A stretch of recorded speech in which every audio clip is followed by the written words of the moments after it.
ग्रामीण पत्रकार एसोसिएशन के राष्ट्रीय अध्यक्ष हैं, क्या सुनना है आपका? देवी प्रसाद गुप्ता।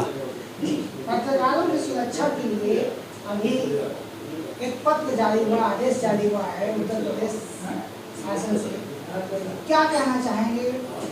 पत्रकारों के लिए किस तरह की सुरक्षा की बात? ये बहुत ही सराहनीय कदम है डीजीपी का।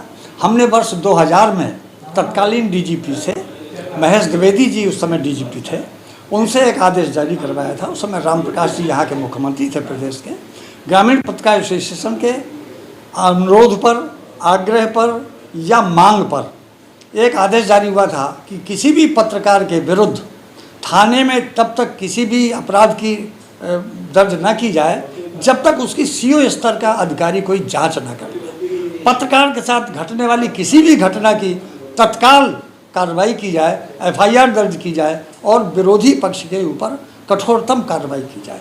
तब से ये आदेश, उसके बाद से आदेश धीरे धीरे धीमा होता चला गया और लगभग निष्प्रभावी हो गया। डीजीपी ने जो वर्तमान आदेश जारी किया है उसका हम स्वागत करते हैं। प्रदेश में इधर कुछ वर्षों में कुछ घटनाएं बढ़ गई हैं। यद्यपि हम ये मानते हैं कि शासन ने कभी कभी थोड़ा गौर किया है, लेकिन जो कठोर कार्रवाई और जो भय अपराधियों के अंदर होना चाहिए था वो नहीं हुआ। हमने अभी थोड़े दिन पहले, करीब 7 माह पहले, ग्रामीण पत्रकार एसोसिएशन ने पूरे प्रदेश में ये ज्ञापन दिया था कि पत्रकारों के विरुद्ध घटित होने वाली किसी भी घटना, उनकी सुरक्षा की पूरी व्यवस्था और घटना की जांच और कठोर कार्रवाई तत्काल आवश्यक होनी चाहिए। ये आदेश मुख्यमंत्री को देना चाहिए। मुख्यमंत्री जी ने थोड़े दिन पहले कहा था, जब सर्वोच्च न्यायालय का निर्णय आया कि पत्रकारों की सुरक्षा किसी भी कीमत पर होनी चाहिए और पत्रकारों के पक्ष को ही मजबूत माना जाए, उनसे किसी घटना के संबंध में, समाचार के संबंध में कोई साक्ष्य तब तक न माना जाए जब तक वो घटना पूरी तरीके से अप्रमाणित न हो जाए। तो जो कई पत्रकारों के ऊपर मुकदमे हो गए हैं, हाँ, उसे लेकर क्या कहना चाहेंगे? किस तरह से नहीं, हम किस तरह शिकायत दर्ज हो पाई? बहुत ही महत्वपूर्ण प्रश्न है आपका ये। निश्चित रूप से मैं ये मानता हूँ कि पत्रकार के क्षेत्र में, पत्रकारिता के क्षेत्र में कुछ ऐसे लोगों का प्रवेश हुआ है जो पत्रकारिता से जिनका कोई नज़दीकी रिश्ता नहीं है। ग्रामीण पत्रकार एसोसिएशन ने सदैव पत्रकारिता के क्षेत्र में, मीडिया के क्षेत्र में शुचिता की रक्षा की बात पर बल दिया है।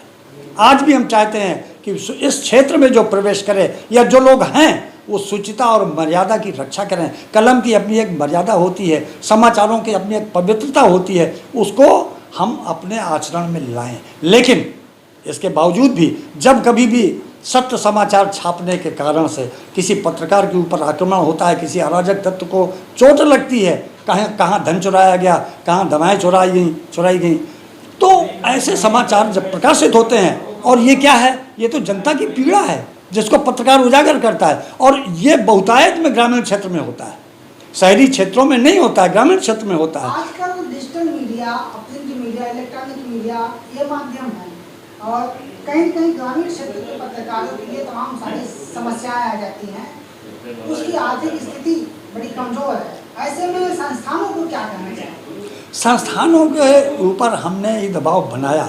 देखिए, एक विडंबना है कि एक समय था जब अगर पत्रकार उत्पीड़ित होता था तो अखबार तो ये लिखकर भी नहीं देते थे कि हमारा संवाददाता है।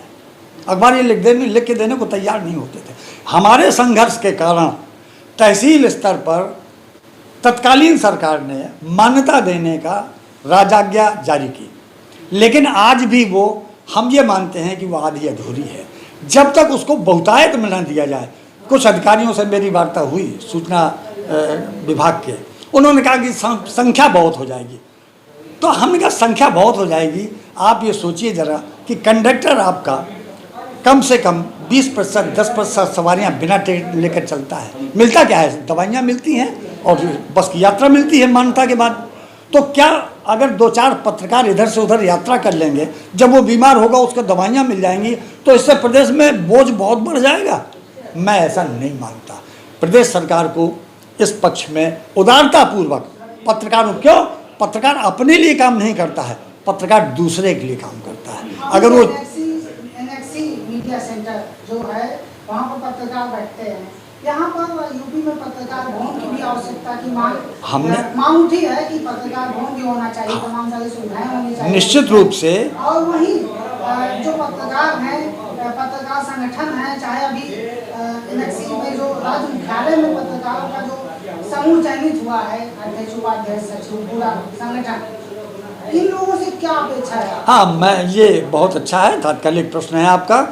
मैं सभी निर्वाचित मित्रों को बहुत बहुत बधाई देता हूँ। ग्रामीण पत्रकार एसोसिएशन का पूरा सहयोग उनके साथ रहेगा, ये वचन देता हूँ। लेकिन उनसे एक अपेक्षा भी है, आग्रह के साथ अपेक्षा है कि वह, चूँकि वो राजधानी के मुख्यालय के मान्यता प्राप्त पत्रकार हैं, हमारे बड़े भाई जैसे हैं, या हम कहें हमारे संरक्षक जैसे हैं, तो उनको अपने लघु भ्राताओं की रक्षा का दायित्व निर्वाह करना ही चाहिए। ये नैतिकता भी कहती है और मानवता भी कहती है। क्यों कि जो ग्रामीण क्षेत्र के पत्रकार हैं, जिला स्तर पर पत्रकार हैं, वो इतने सशक्त नहीं हैं जितने सशक्त लखनऊ के मुख्यालय में काम करने वाले पत्रकार हैं। मैं उनसे आग्रह करता हूं कि उनकी पीड़ा को समझा जाए, उनके कष्ट को समझा जाए और उनकी समस्याओं के निदान के लिए हमें वो सहयोग प्रदान करें। यानी कि आप कहना चाहते हैं कि जो खाई है जिसकी मान्यता प्राप्त और गैर मान्यता प्राप्त की वो समाप्त होनी चाहिए। देखिए, समाचार को छापने का, कवरेज करने का ये काम तो वो भी करते हैं, वो बड़ी जगह करते हैं, हम छोटी जगह करते हैं, फर्क इतना ही है। लेकिन ये मैं अवश्य कहना चाहूँगा कि ग्रामीण क्षेत्र जिसमें कस्बे भी हैं, जिले भी हैं, वहाँ घटित होने वाली घटनाओं की तात्कालिक सूचना तो ग्रामीण पत्रकार ही देता है। तात्कालिक सूचना से ये मुख्यालय तक पहुँचे, राजधानी तक पहुँचे, ये काम ग्रामीण पत्रकार ही करता है। तो उनकी भूमिका ज़्यादा महत्वपूर्ण है। इनके बड़े भाई होने के नाते उनको ये स्वीकार करना ही चाहिए। क्योंकि आप शुरू से ग्रामीण पत्रकारिता के क्षेत्र में आप जुड़े रहे, आप संगठन चलाते हैं, इसके आप राष्ट्रीय अध्यक्ष हैं, तो अब ग्रामीण पत्रकारों की दिशा और दशा के बारे में क्या कहना है? हाँ, ये बहुत अच्छा एक निर्णय 1996 में तत्कालीन राष्ट्रपति शासन के समय मोतीलाल जी वोरा ने एक राज्याज्ञा जारी की थी। उस समय योगेंद्र नारायण जी प्रमुख सचिव सूचना हुआ करते थे और राज्यपाल के सलाहकार भी थे। उन्होंने एक राज्याज्ञा जारी की थी कि ग्रामीण पत्रकार एसोसिएशन का एक प्रतिनिधि जिलाध्यक्ष अथवा उसके द्वारा नामित वो जिले में गठित स्थायी समिति का विशेष आमंत्रित सदस्य होगा। ये इसलिए हमने मांग की थी कि ताकि हम ग्रामीण क्षेत्र के पत्रकारों की समस्याओं को जिले की स्थायी समिति में रख सकें। वो हमारी मांग पूरी हुई। किंतु अब इस समय न तो वो स्थायी समितियों की बैठकें नियमित होती हैं, न वो स्थायी समितियां उतनी प्रभावी रह गई हैं। मेरी मांग है मुख्यमंत्री जी से, शासन से, कि स्थायी समितियों की बैठकों को जनपदीय स्तर पर नियमित किया जाए और उनको प्रभावी किया जाए। वहाँ उठने वाली समस्याओं पर तत्काल कार्रवाई की भी निर्देश दिए जाए। पत्रकारों के लिए आवास, पेंशन, चिकित्सा सुविधाओं के बारे में क्या कहना है? हाँ, ये थोड़ा सा ऐसा प्रश्न है जिसमें कई बार हमारी शासन से बात हुई है। उन्होंने कहा कि हम कैसे चिन्हित करेंगे कि कौन पत्रकार है। जब हमने कहा, उन्होंने कहा कि हम तो मान्यता प्राप्त पत्रकारों को पत्रकार चिन्हित कर लेते हैं।